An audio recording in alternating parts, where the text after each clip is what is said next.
The cantilever chair is a most extraordinary chair, fascinating chair.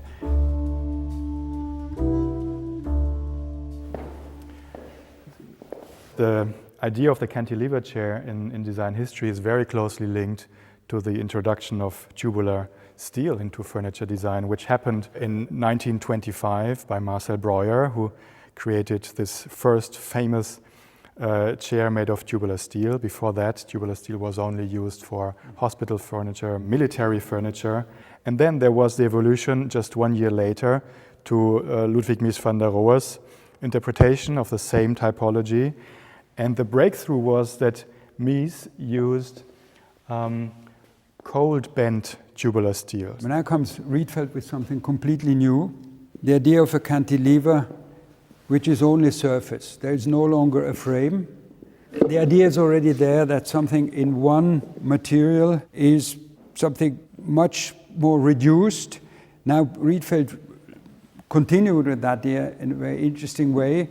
Here there are still 4 boards that are screwed, but now he finds a way to really form from one piece. Now you have this continuum, which is a ribbon, a sort of a ribbon. And then the real big step came with the so-called Panton chairs. All these chairs were very interesting conceptually, but not in wide distribution.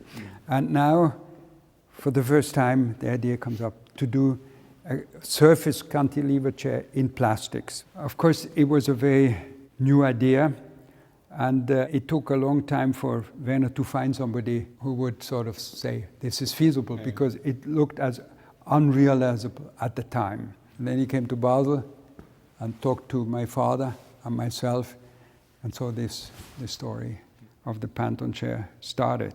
Okay, and then comes the Evoque.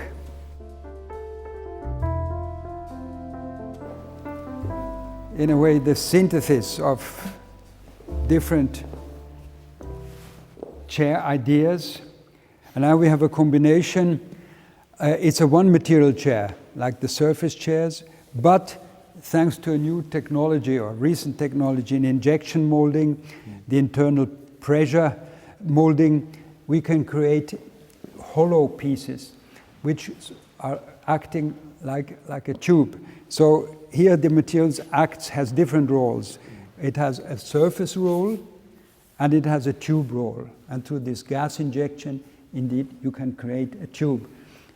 But you don't need a separate tube, you have the same material. So you have this mono-material look, but you have the effect almost of a cantilever chair of the classical type, plus considerable more comfort, because actually it swings very well, but it also, this thin blade allows you to move backwards and sideways. So it's in that sense a great, it's a much more ergonomic kind of seat. And it's all of plastic, which means also it's completely recyclable.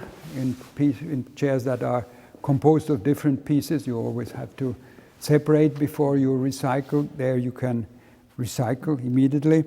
That's the way plastic should be used. It's a product that will be around for a very long time. Yeah, like that. Why not? Yeah, I like that color actually.